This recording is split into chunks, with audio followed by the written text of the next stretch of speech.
Okay, final part 6 for this lecture. The last thing I wanted to talk to you about was this idea of political skills. So we've talked about what power is and what political activity and political games can look like in organisations.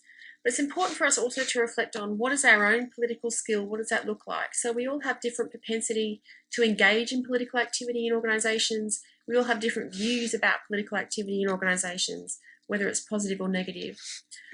So I wanted to just firstly talk to you about what Hartley et al. Found in their paper. So they talk about what skills do individuals need to manage the political environment in the organisation. And I hope you can see that some of the skills that we're learning about in this course relate to this. So personal and interpersonal skills particularly are some of those building blocks of being able to engage what I would hope constructively in political activity in organisations, being able to read people and situations. So that comes to what we've talked about also, emotional intelligence, building alignment and alliances. So some of that relates to social network theory that we've talked about as well. And lastly, strategic direction scanning. So that's having an understanding of what your organisation is doing and where it's going and what its goals and objectives are. So you can see that's kind of like an inverted pyramid, where personal and interpersonal skills are the foundation of building trust and understanding the needs and interests of other people in organisations. So those are really critical skills that form the basis for political skill in organisations. Why is it important? Because if we take a constructive view of politics, we know that it's important for us to be able to manage these situations well in organisations. Whether we like it or not, politics exists in organisations. If we come back to the very first slide and the quote that I had there, something like, we are all neck deep in politics almost all the time throughout our lives. So if it's something that we're surrounded by, then it's important that we have an understanding of it, but we also need to have an understanding of our own skill in terms of managing it. So understanding political skill. I won't go through this slide in much detail, but it's the Baddeley and James paper that I'm drawing on now. They came up with a fairly interesting and I think fairly simple, and I call it fun, but it's funny in terms of the labels that they use, I think anyway. They've come up with a model of what political skill looks like and a bit of a matrix, I guess, for how we can identify our own political skill and what we think others might have in organisations, particularly those individuals that perhaps are key stakeholders for us or that we may need to be influencing in some way. So this is the matrix they came up with, and I said it's a little bit funny. Okay, some of the terms they use here don't sound great. It's the labels that they are using, so we will use them as well.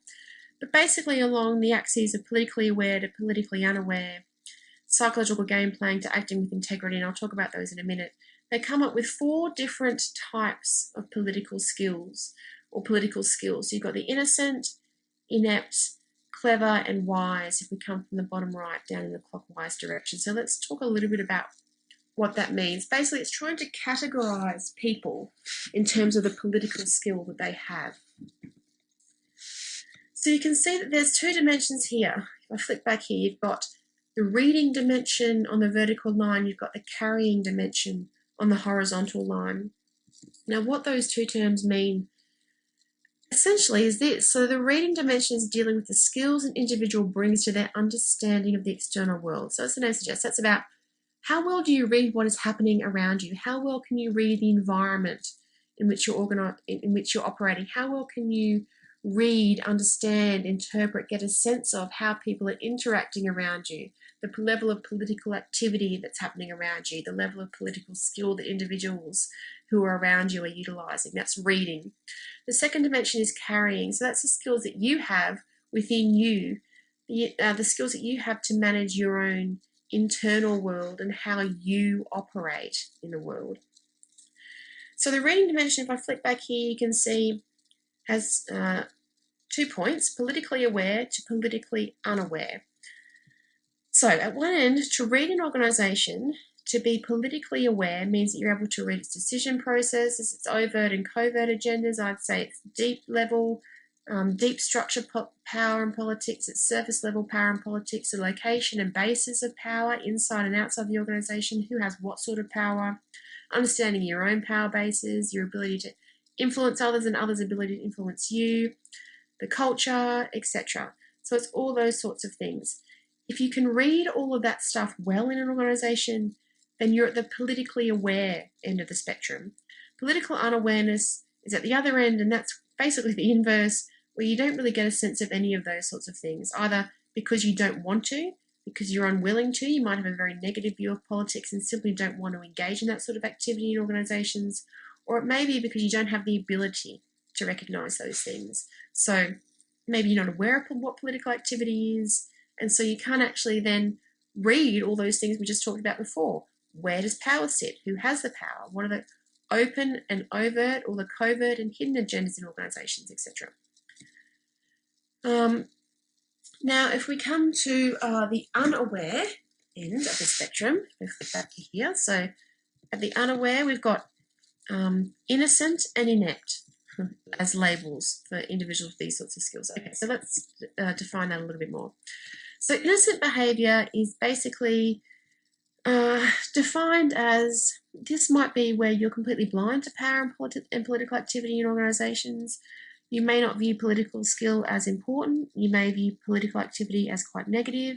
You might see it as ethically compromising. You might see it as self-interested and self-serving. And so you're very uncomfortable and unhappy with this sort of thing happening in organisations. You probably think that using expert power, so knowledge and skill, and positional power, so these are legitimate sources of authority in the organisation, what Mintzberg called, those legitimate systems of influence, expertise, authority. That's what those rational and logical bases of what decisions should be based upon, rather than this more illegitimate or illegitimate system called political activity. So these sorts of individuals might view themselves and be viewed as quite principled and ethical. They rely on expertise and authority, legitimacy in organisations, and don't understand, and perhaps they do understand and simply don't want to engage in political activity. So that's innocent behaviour. At the other end, you have clever behaviour. I'm going to flick back over here. Sorry, I've gone onto this side. Not innocent and inept. If we look at innocent behaviour and clever behaviour, so on this spectrum of politically aware to unaware, this is clever behaviour is basically, it's opportunism, I suppose, is how you might best describe it, and how you might see it manifested in organisations. This is where individuals might think themselves to have quite a shrewd understanding of how the system works. They might be very adept at seeing where power lies and using this sort of behaviour to set up situations that serve their own self-interests, that serve their own outcomes. Often these sorts of individuals that engage in sort of clever behaviour are usually power-hungry. They're often self-interested, probably comfortable behaving fairly unethically, and the goals that they focus on are their own, not the organisation's. So if we think about the carrying dimension, let me flick back here. Carrying dimension, we've got psychological game playing on one end and acting with integrity on the other. Again, this is not about reading the situation so much in the external environment as the reading dimension. Carrying is about how you choose to operate in the world. So, basically, within an organisation, there are written rules that are part of the organisation's standing orders. So basically, this is about understanding, thinking about the carrying dimension, how you understand, how you engage with, how you think about the unwritten rules in organisations. That, I guess, are much of the drivers of political activity. So integrity implies the absence of psychological game playing. Game playing is self-interested and self-oriented, so similar to sort of clever behaviour that we were talking about before. So someone who is politically unaware and uses psychological game playing is inept. So here we're looking at these two individuals. So inept, politically unaware, and likes to engage in psychological game playing. And we'll also identify what we mean by wise individuals or wise behaviour. These are people who are politically aware and act with integrity. So inept is not a great label, and let's see what this term means. It's probably as the name suggests. So these individuals are ones who really don't have a good sense of what's going on in the organisation. They can't read the organisation pretty well. They can't read the organisation well.